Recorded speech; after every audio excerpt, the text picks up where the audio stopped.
Hello दोस्तों, मैं विकास। अतुल्य भारत के अमूल्य निधि की खोज की ये शानदार यात्रा में आज हम आप पहुंचे हैं वेस्ट बंगाल के पुरुलिया डिस्ट्रिक्ट में। मैं जिस जगह पे अभी बैठा हूं, ये जगह चूड़ीदा है और ये बाघमुंडी ब्लॉक के अंदर आता है। अयोध्या पहाड़ की तलहट में ये बहुत सुंदर सा गांव, जो कि मुखोस गांव के नाम से भी जाना जाता है। हालांकि इस गांव का नाम चूड़ीदा है, पर दुनिया इस गांव को मुखोस ग्राम के नाम से जानता है। मुखोस का मतलब होता है मास्क या मुखौटा। जनरली मुखोस बोलने से हमारे दिमाग में जो चीज आता है वो एक खिलौना आता है, और जो जनरली मेला में बिकता है। पर मैं जिस मुखोस के लिए आपको बात कर रहा हूँ, ये मुखोस हमें अंतर्राष्ट्रीय लेवल पे पहचान दिलाया है और भारत की तरफ से जीआई टैग दिलाया है। मैं आज चूड़ीदा गांव में हूँ और इस गांव में लगभग 300 से भी ज़्यादा कलाकार इस मुखोस बनाने का शिल्प के साथ जुड़े हुए हैं। और आज हम एक्सप्लोर करेंगे इस गांव में मुखोस ग्राम चूड़ीदा के GI tag owned handicraft products मुखोटा को। इस मुखोस को यूनेस्को की तरफ से 2010 में intangible cultural heritage of humanity का अवार्ड दिया गया। इसका मतलब मानवता की अमूर्त सांस्कृतिक विरासत का अवार्ड मिल चुका है इस मुखोस को। इसके बाद 28 मार्च, जस्ट 8 साल पहले 28 मार्च 2018 को इस मुखोस को, इस हैंडीक्राफ्ट प्रोडक्ट को जीआई टैग दिया गया भारत सरकार की तरफ से। तो मैं जिस जगह पे अभी बैठा हूँ, ये अतुल्य भारत की अमूल्य निधि की एक हैंडीक्राफ्ट प्रोडक्ट है, और जो हमारे इस प्रोडक्ट के चलते हमें देश और दुनिया में हमारा पहचान दिलाया है। ये मुखोस हमारा कला और विरासत का एक पार्ट है, जो कि 150 साल पुराना ये कला और संस्कृति चले आ रहा है। जनरली इस मुखोस का जो उपयोग होता है, ये 2 तरह से होता है।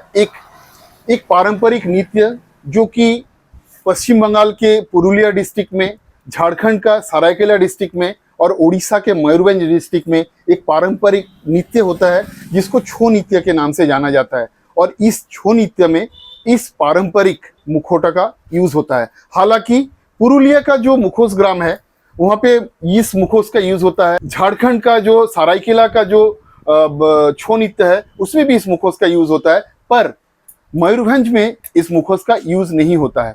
तो मैं अभी जिस मुखोस के बारे में बात कर रहा हूँ, ये मुखोस पहन के जो नृत्य होता है उसमें जनरली दिखाया जाता है, युद्ध को दिखाया जाता है, मार्शल आर्ट को दिखाया जाता है, और पारंपरिक जो हमारे गाथा है वो इस मुखोस के जरिए से बताया जाता है। इस मुखोस को तैयार करने के लिए कागज, कपड़ा और मिट्टी का यूज किया जाता है, और इससे ये मुखोस को तैयार किया जाता है। जो छो नृत्य के मुखोस होते हैं वो और थोड़े बड़े होते हैं, जिसको पहन के आर्टिस्ट अपना आर्ट शो करते हैं, अपना पौराणिक गाथा दिखाते हैं, अपना युद्ध के कौशल दिखाते हैं, अपना मार्शल आर्ट दिखाते हैं। और ये जो मुखोस है, इस मुखोस को भारत सरकार की तरफ से जीआई टैग दिया गया है। मैं इस मुखोस ग्राम में आने से पहले जो मैंने स्टडी किया था, उससे ये मुझे पता चला था कि मुखोस बनाने का जो यहाँ पे शिल्प है, यहाँ 150 साल पुराना है, और 300 से भी ज़्यादा परिवार, इसका मतलब 80% से भी ज़्यादा परिवार इस गांव के इस परंपरा से जुड़े हुए हैं, मुखोस ग्राम में मुखोस बनाने का परंपरा से। लेकिन मेरे सामने जो व्यक्ति बैठे हैं, उनके नाम आकाश है, काफ़ी यंग है।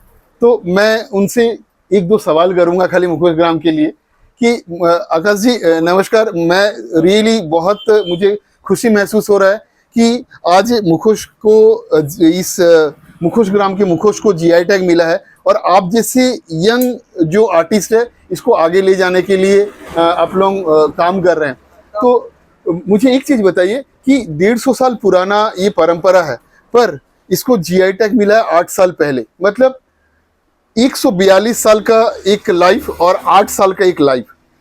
142 साल में बहुत ज़्यादा आदमी हो सकता है इसको नहीं पहचानते तो होंगे, जो इसके कला के साथ जुड़े हुए हैं, जो नृत्य करते थे, वही हो सकता है इस मुखोस को ज़्यादा डिमांड करते थे। लेकिन जब इसको जीआई टैग मिला, जब इससे यूनेस्को जुड़ा, तब आदमी इसको और देश दुनिया के लोग इसको जानने लगे। तो उससे पहले का लाइफ और अभी का लाइफ में क्या आपको फर्क दिखता है? फर्क बहुत है। आगे जो मुखौटा हम लोग बनाते थे वो ज्यादातर छो मार्क्स होता था डांस के लिए। Okay. और अभी जो बनाते हैं इसमें हम लोग डेकोरेशन घर में सजाने के लिए भी मार्क्स बनाते हैं, और सीजन में हम लोग जो छो डांस का मार्क्स होता है वो भी बनाते हैं। Okay. तो अभी सेलिंग दोनों का ही ज्यादा है, इसलिए हम लोग छो मार्क्स का अभी की जो सरकार है हमारे बंगाल में, तो सरकार ने हमारे मुखोस के ऊपर, हमारे विलेज के ऊपर ज्यादा ध्यान दिया है कि ये मेला मेला होता है, ये छो मुखोस मेला, मिलन मेला, इन सब में मुखोस को जगह दिया है। मेला में हर एक कैंडिडेट को, हर एक मुखोस आर्टिस्ट को स्टॉल दिया जाता है। इससे क्या कोलकाता में भी ज्यादा सेलिंग होने लगा, देश विदेश में जानने लगे। और क्या मेरे जो पापा हैं, वो पापा, मेरे पापा और मेरे पापा के भैया, मेरे जेठू, दोनों 2018 में नॉर्वे गए थे इस मुखोस का प्रशिक्षण देने के। तो उससे भी ज्यादा होने लगा कि जानने लगे इंसान। और कुछ दिन पहले ही करीबन 2024 में या 25 में हमारे ग्राम को एक आर्टिस्ट है, इसका नेपाल चंद्र सूत्रधर, उनको पद्मश्री इस मुखोस के ऊपर मिला है। और उससे पहले जो छो आर्टिस्ट जो थे पद्मश्री गंभीर सिंह, उसको फर्स्ट जो है छो आर्टिस्ट, छो डांस आर्टिस्ट पद्मश्री गंभीर सिंह हुडा, उसको पद्मश्री मिल चुका था। इस ग्राम में अभी 2 आर्टिस्ट हैं छो के ऊपर, एक डांस आर्टिस्ट और एक मुखौटा बनाने के लिए आर्टिस्ट। जो मुखौटा बनाते वो डांस भी जानते थे, नेपाल चंद्र सूत्रधर, उनको भी मिला है। पद्मश्री गंभीर सिंह को इसमें मिला है कि इससे ज्यादा लोग जानने लगे कि यहाँ नेपाल चंद्र सूत्रधर घर के ज्यादा ट्विस्ट आने लगे, ज्यादा रिपोर्टर आने, इस ग्राम को हाईलाइट कर दिया पूरा। इसीलिए ज्यादा सेलिंग भी होता है मुखौटे का, और छो मार्क्स ज्यादा भी बेचा जाता है। और अभी सबसे ज्यादा डिमांडिंग है, छो मार्क्स भी लेने आते हैं भैया, छो डांस नहीं हो रहा है आप कोई भी जगह में, इसलिए छो डांस भी ज्यादा देखने लगे हैं इंसान, अब छो मार्क्स से सेलिंग भी बढ़ा। बहुत बढ़िया है, बहुत बढ़िया है। इससे एक चीज सामने आता है कि अगर कोई चीज में हम लोग दिल जान लगा के काम करें और कंटिन्यूअसली काम करें, जैसे ये मैं अभी बोला कि 150 साल पुराना परंपरा चले आ रहा है यहाँ पे मुखोश बनाने का, तो हर चीज पॉसिबल हो सकता है। जैसे आकाश जी ने बोला अभी कि इस गांव से 2 आदमी को, 2 सज्जन को पद्मश्री से विभूषित किया गया है, एक छो नृत्य के लिए और एक मुखोस के लिए।